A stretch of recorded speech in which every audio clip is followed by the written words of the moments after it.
base work, what we just did, but we don't have the equipment to do the asphalt. And how much was the price for that if we were the contractor? We're estimated, like I mentioned, it's about Oh. between $60,000 and $70,000 just now. And This that's, is the 24. Yes. and that's my question there. We discussed that the county price is a little bit higher than we would actually pay an outside company, right? No.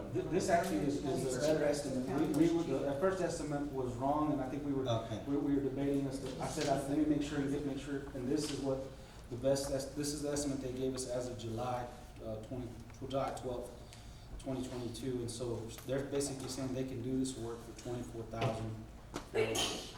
So it's, again, it's cheaper, to go this route, with the understanding that it's cheaper material, and we really, I don't know the last time we've done a seal coat with, I don't think we've ever done anything with the county. Gilliam Road. Gilliam Road was the last road that was done with the county.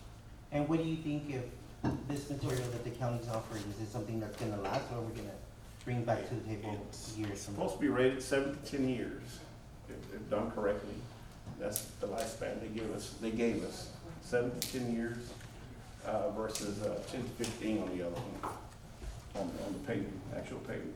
Mayor? Yes. There's no further questions on it. Oh, Yeah, I guess the reason it was tabled was because of the previous quote was about $80,000 versus, now what it is at Right. $24,000 Can I say fee, but, I mean, it seems to be very logical, you know, to at least try that one, those two streets there, those two blocks, Yeah. to see if it's under, you know, under the, not pretense, but the 7 to 10 years, you know, 7 years, And you know, so, I mean, that's, I'm assuming Council Rule was gonna go ahead and make a motion on it, but I think at that amount, you know, we should go with it. if I can justify why it was so much the first go around, is because the county's used to doing it in miles. They're not used to doing it in blocks. So the estimate they gave us was for a mile. That's why it was so high. So they trimmed it down to per block. Okay. So, and then This is only about 800 feet. instead of- it's roughly between 2 and 3 blocks is what we're doing right now. Yeah, 'cause it was pretty scary hearing the $86,000, Yeah, whatever it it was in was. the beginning, I you know, agree. said it's no way possible, we're gonna do all those projects under that amount, you know, so. Right, so. Mayor? One more question, yes, Councilman Serena. So, Mr. Reyes, so what is the county saying as we move forward with this project and we partner up with them as we look into the future for other Yes. projects? Are we gonna stay Well, with it? I think the idea for us is to see how this turns out, and basically they told us they can do this in a day, give or take, they can get this squared away, done in a day. And so if it turns out to where it works for us and for them, then we just continue to do projects with them. Like I said, we have budget and money, so even if we don't get all the projects done this year, we use up all the dollars, this is remaining residual bond money is what we're using there. Residual bond money, we could still use it for next fiscal year.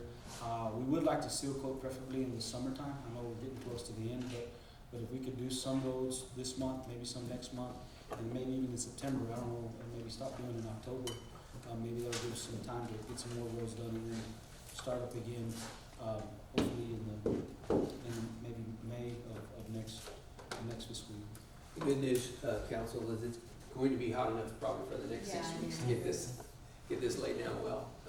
Anybody else have any other questions? With that, again, I entertain a motion to approve the item 7A. Excuse me, let me verify that. Your name. New business item 7A, is there a motion to approve? There's a motion by Councilman Hernandez, is there a second by Councilman Gondeta? Any questions?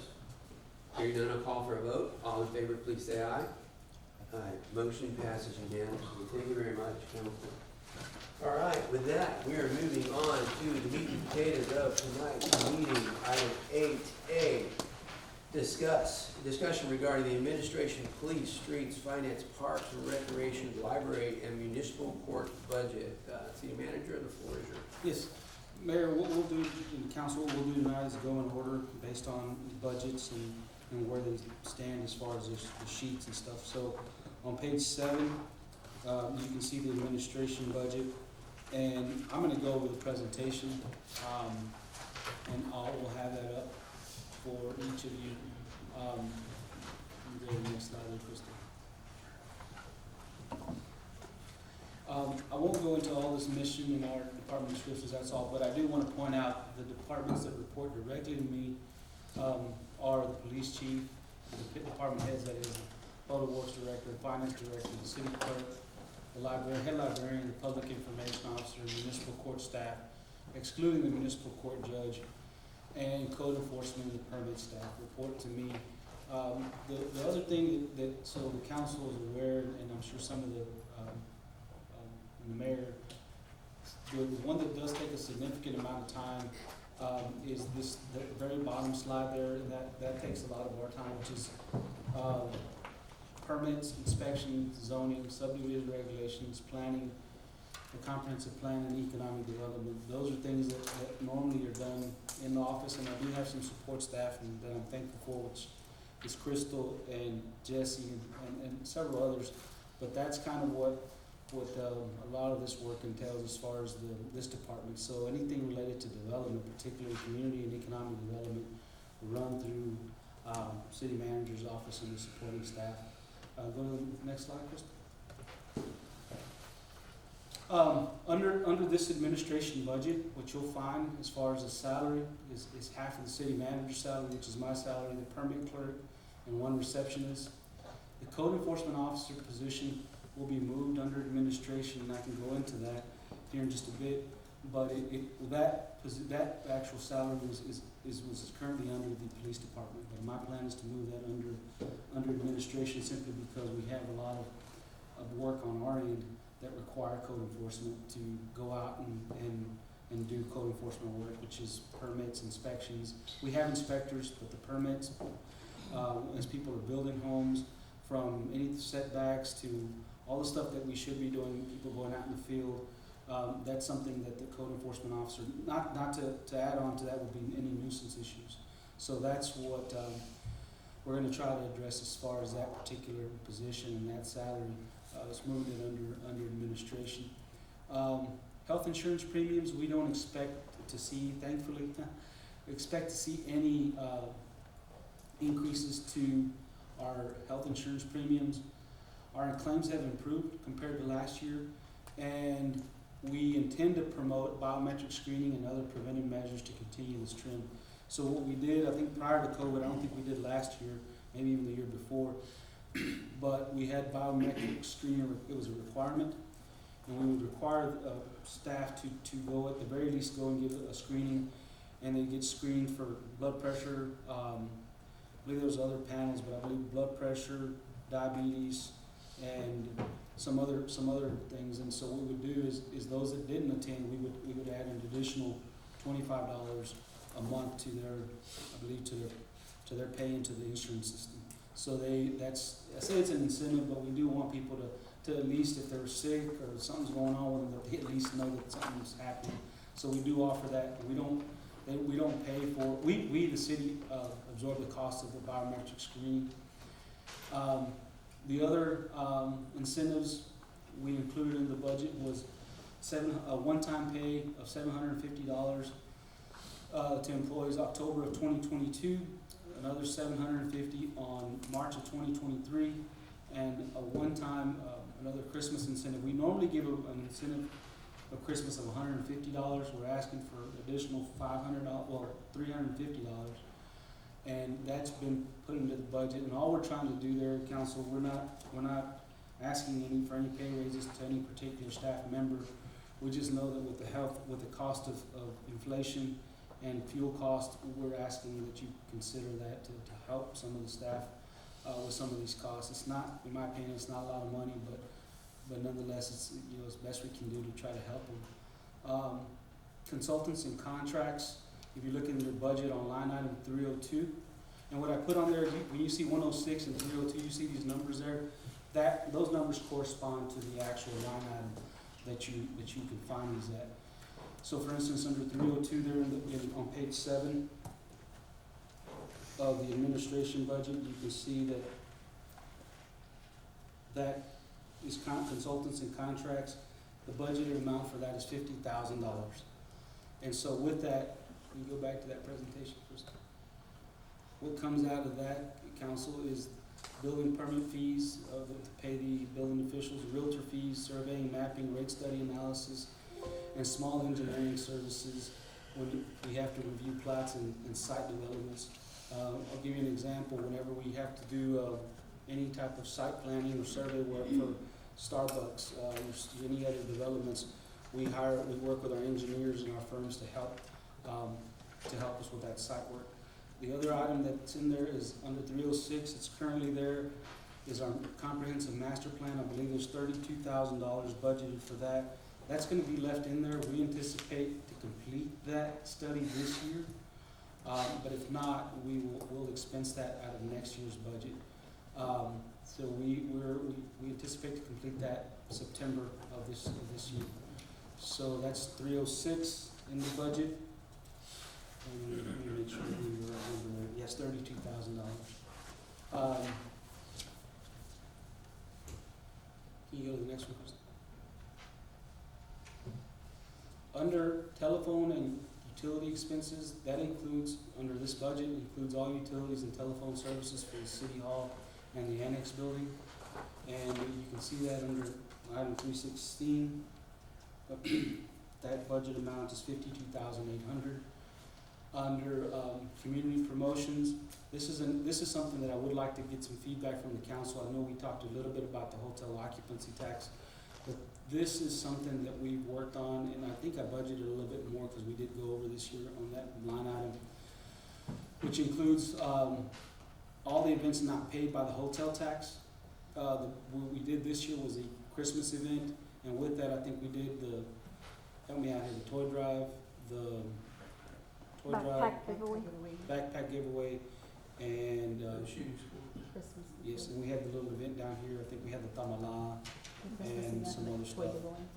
Right, and then we have the other functions, but all in all, I think we're asking for $25,000. So if you can think of any other events that we may need to push that budget number up some, I did add a little bit more to that.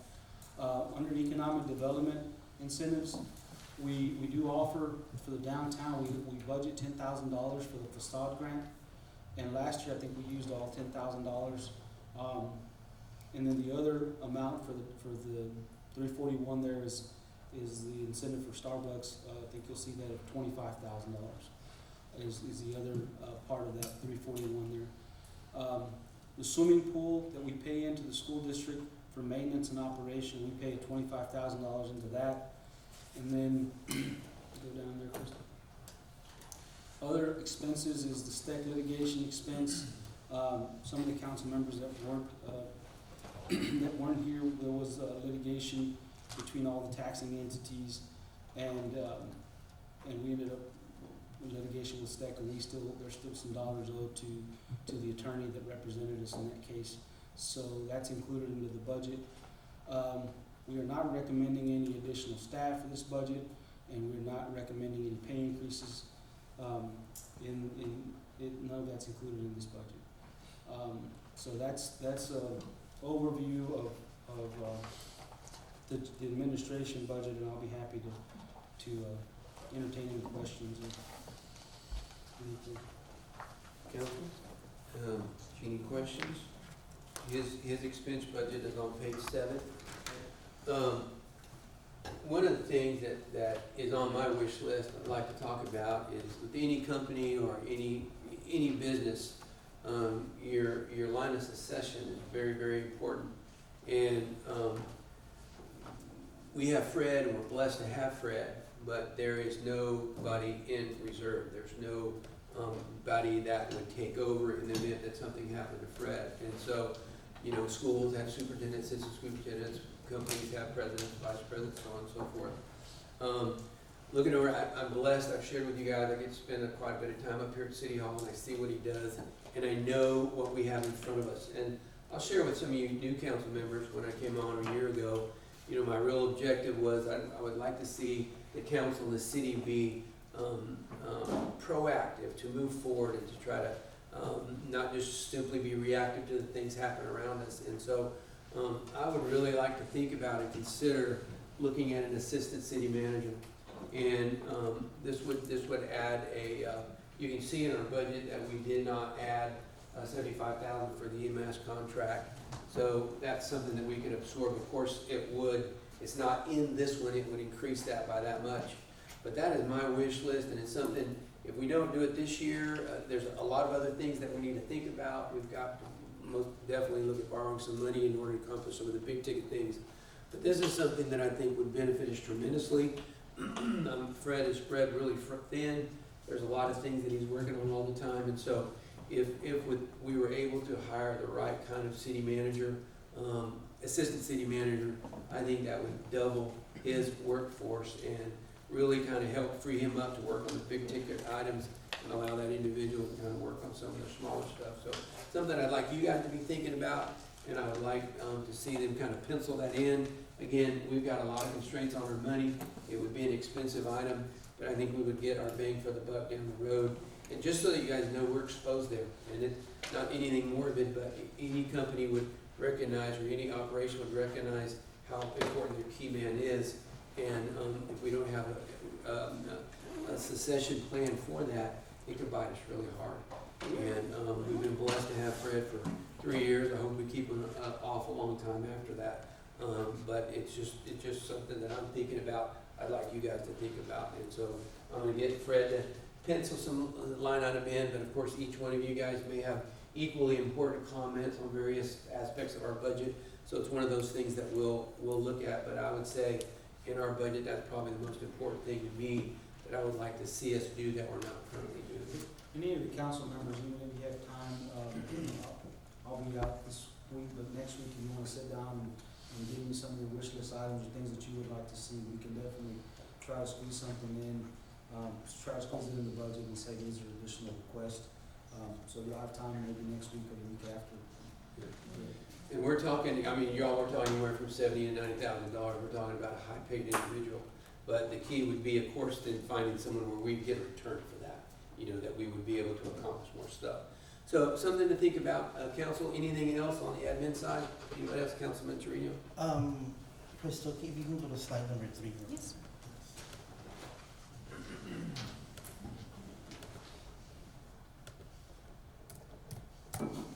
So I see that they, on bullet point number 3, the employee incentive item that you're including in this, of $750 for the pay. You can just give me more detail on that. What is it that way? Yeah, well, what we try to do, because sometimes the volatility of particularly sales tax, I'll give you an example. When the oil business does well, we do well. People think that most of our sales tax money comes from convenience stores and grocery stores, and they do provide it. But one of our biggest, as I mentioned, one of our biggest sales taxpayers is Wolfett, Cameron in particular. And so we're anticipating a good budget year this year for the oil industry. And so, but next year's budget, let's not this 2022-2023, but 2023-24, it gets a little tough gauging sales tax. And so the risk of giving the cost of living and paying it from year to year gets tough. It gets volatile. And so what I would like to do is offer a one time for this year, and then we could look at a COLA maybe next year, and see if that's something that we can squeeze in the budget of maybe 3 to 5% for next year. But this year, again, because of the volatility of sales tax and some of the other revenue sources, I would just recommend a one-time pay for this year. And who would benefit from this? All employees. It would be, I think there's 79 staff, and so all employees would receive the one-time pay. That's the way this would work. So it's itemized for every employee. And are we looking at overall evaluation, performances and everything? Any criteria is gonna We're not gonna offer to, we wouldn't offer to anybody that just got on Laguna City, they're still on probation. We're not gonna offer them this. Anybody that, well, that's primarily the ones that would exclude, is people that are just coming on. Evaluation process, we would use that more towards if we were gonna do a true pay increase for staff. But this is just, again, just an absorption of cost of living. It wouldn't be anything more than that. So it's 3 incentives. Yes, that Councilwoman you're right. Garza. It's $750 twice, and then another 500 during Christmas. Right, right. It's, and so what we do that, the reason we do that is because when we collect the collection part of our, the actual dollars we collect, a good portion of that comes in October, where we start collecting for property taxes. We start collecting also, property taxes, in essence, what we try to gauge, and so we get a good chunk of revenue of cash on, around October. We get another, cash trim in February, which would coincide with March, and then I think that's where we would